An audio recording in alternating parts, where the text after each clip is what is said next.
John McMullen, 97.3 ESPN.com, covers the NFL, covers the Eagles. He joins us now on 97.3 ESPN. John, how are you, pal? Doing well. How you doing, boys? We're doing all right. We need you to split a little bit of a disagreement here. All right, shoot. Throw it at me. Is Yes a Hall of Fame worthy band? Yes. There you go. There. Thank you, John McMullen. Was that a loose yes? No, that's not a loose yes. You know, it's interesting because the Rock and Roll Hall of Fame is so all over the map. You know, you got some acts, yes. Is it really rock and roll? How you should define it? But yeah, Yes is one of those bands. Obviously, it's not the Rolling Stones or the Beatles, but they had tremendous longevity. I think that's pretty much a no-brainer. All right. Hey, look, I'm not begrudging here. I'm just saying. I said very good. So that breaks the tie, right? Okay. 3-2 now. They're okay. They're good. They're not awful. I'm not saying they're bad. John, you posted up right now at 97.3 ESPN.com that the Eagles have added another quarterback and gives them one of the deeper units in all of football. Matt McGloin is coming to Philadelphia. Yeah, and it's a guy with starting experience. So anytime you have a third quarterback who started games in the NFL, that's pretty good. And we'll see. I mean, I don't even think there's a guarantee that he's going to make this 53-man roster because the way the Eagles cobbled it together last year is they carried 2 on the active roster and they had 1 on the practice squad, which was Aaron Murray. So he could end up just being a camp arm and obviously an insurance policy for Carson Wentz and Nick Foles if either of them get injured. But anytime you're looking at a league like this that's starving for quarterbacks and you've got a third guy who could at least go out there and not embarrass himself, that's pretty good. Yeah, you mentioned, the whether or not he even makes a team. It seems, though, like a guy with starting experience with some interesting quarterback situations around the league to decide to come here as a third guy is a little it's pretty interesting to say if there's not guarantee that he's going to make the team. Yeah, well, I don't think he had a lot of interest. I don't want to overplay it. I mean, he has started 7 games. He was going to start the playoff game last year, and he got hurt in Week 17 after Derek Carr went down. So the Raiders had to go with Connor Cook, their third-string quarterback. I'm not sure if it would have worked out that much better with Matt, but he would have gotten the opportunity. He's 1-6 in games he started, so it's not like he set the world on fire.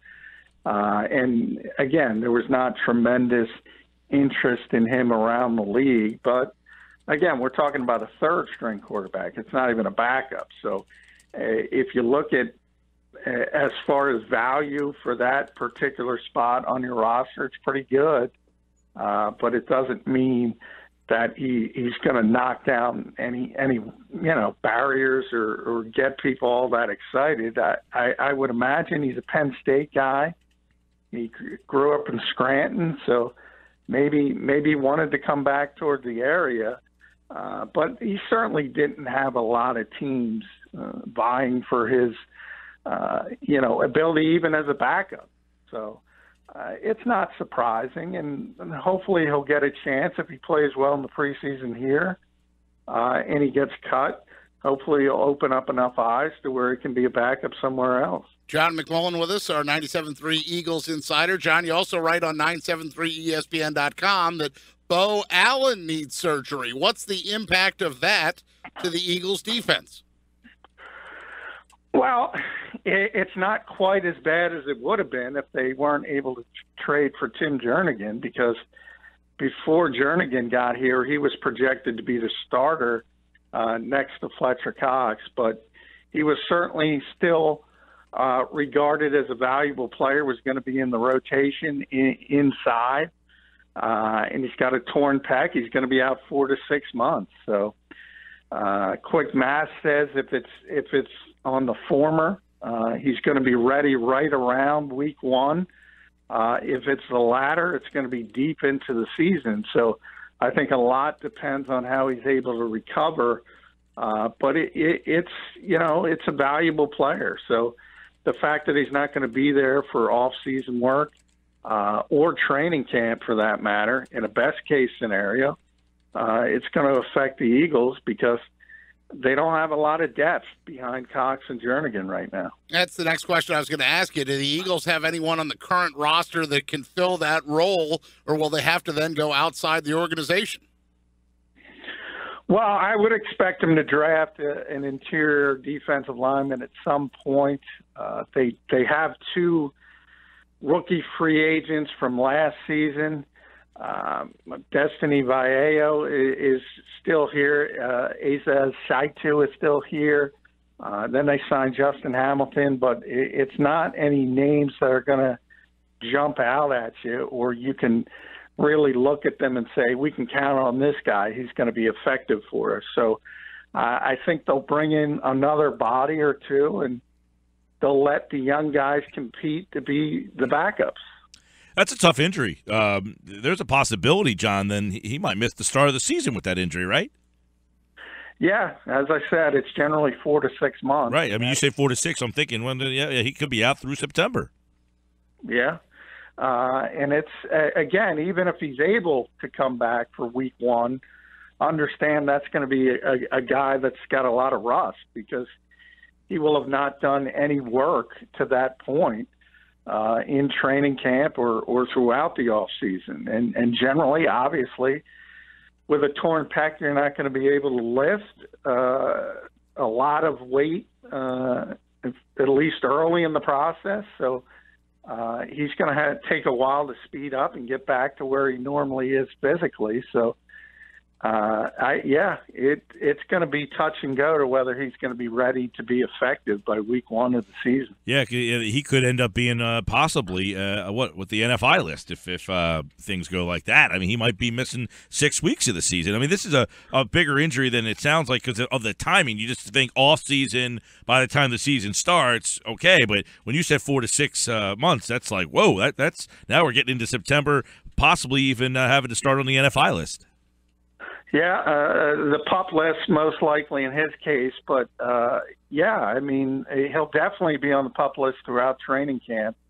And the hope is he'll be close enough to be ready where you can get him activated and maybe in the last week of camp or something of that nature. That would be the best case scenario. But generally, just looking at other players who've had this injury, and there have been many of them over the past couple of years, it's pretty significant, and it can cost you a large amount of time. John McMullen's with us. Let's take a look at the NFL news and notes out there. By the way, did you see the story basically of the NFL allowing Vegas now to put odds down on the draft? So you could sit there all day and bet on draft choices or prop bets for the draft. That's just another little give them an inch, take a mile type of situation with Vegas, huh? Well, yeah, but they fine guys for going in an arm wrestling competition for charity because they showed up at a casino. Right. So there's a tremendous amount of hypocrisy with the NFL and gambling. There always has been. But now that they've taken that step and approved the Raiders heading there, obviously it's not going to be for at least 2 years, most likely.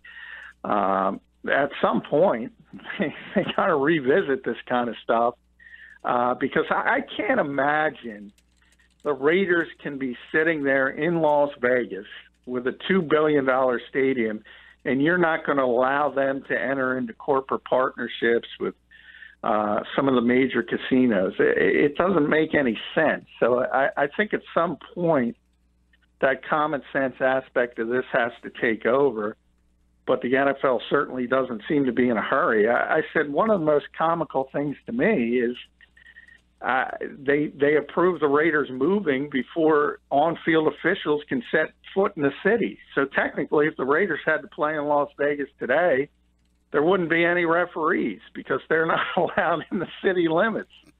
So obviously they're going to have to change that rule, and they're going to have to change a lot of rules.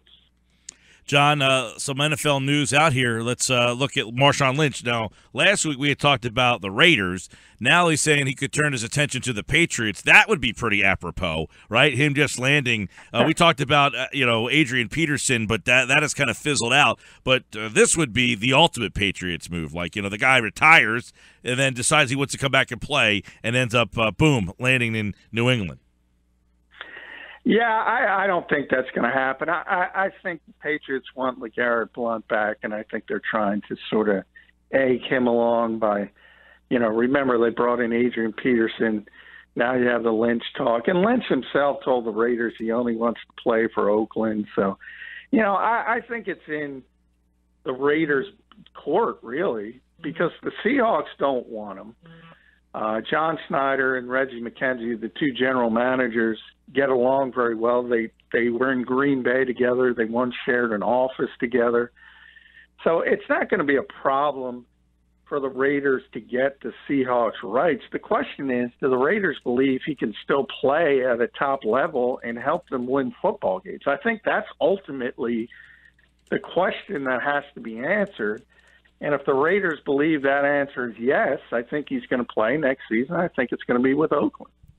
John, I see some news that the NFL has scheduled early London kickoffs for the Saints and the Dolphins. Weren't the early kickoffs supposed to be done? Yeah, I thought they were getting rid of those things. Yeah, they were reportedly supposed to be done, but it was never official. And obviously, whoever was thinking that has changed their mind. At least one game is going to be sort of breakfast at Wembley. So it's going to be the 9:30 start time. I kind of like it once a year. I don't know how you guys feel. I like the 9:30 game, actually. I prefer the 9:30 game to the late game than the Thursday night game. I would play a game at 9:30 weekly to get rid of that Thursday night game. Yeah, I don't know if I'd like it every week, but I agree with you on Thursday night. You know me, I don't want them to play on Thursday night at all. But every once in a while, I don't mind that extra game starting really early. Coming from England, and I think it would get tiresome if it were all 16 weeks. But yeah, I don't have a problem with it, and I don't think it's one of those things where you have to say this has got to stop. I think it has its appeal, and I have no problem with them continuing it. Yeah, you also, you look at that. What's that? What are they have playing? 3 games in London still? Have they expanded that yet, or is that still at 3? They're still at 3, I believe. I have to double check. I think the plan is they expanded to 3 last year. I think eventually we always talk about what's the next city you sort of use as leverage if you need a new stadium. Because they're running out. There's not a lot of places you can threaten cities with, and London might be the next one. But I think from a standpoint of housing a team there, I think that would be, travel-wise, that would be a logistical nightmare, really, for both sides, the team that's housed there and the teams that have to travel. So I think ultimately the NFL will get to a point where they'll play a full season in London, but it'll be rotating teams.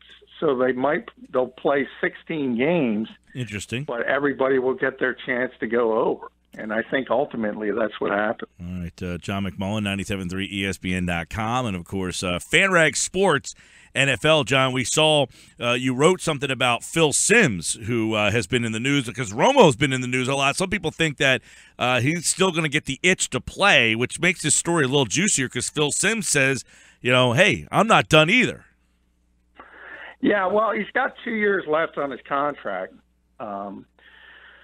So he could go a number of different ways, and the fact that obviously CBS has to pay him, and they still have to pay him at sort of that rate he was on the top-tier team with Jim Nantz, whether he ends up on the second-string team or third or fourth or even the last, they still have to pay him. But it becomes an ego thing. He's used to being the guy. When CBS has the Super Bowl, he's the one who's calling it with Jim Nantz, and that obviously has been taken away from him. There's Tony Gonzalez is not going to be back in the studio show, so there's some speculation that maybe he could fit in there, or he could just accept a buyout and go look in different directions. There's been talk about Mike Francesa's retiring at the end of the year in New York in Sports Talk Radio. There's talk he could go that direction. Interesting. So I think it depends on how Phil wants to go about it, and if his ego can accept having a lesser role at CBS. All right, John, plenty of NFL news, and, of course, the draft is on the horizon. We'll have plenty more on the draft and the NFL of John McMullen, 97.3 ESPN.com, at JF McMullen. Follow him on Twitter and read all of his national NFL coverage at FanRag Sports NFL. John, yes should not be in. Take care. Go with the Daniel Bryan rules. Yes, yes, yes, yes.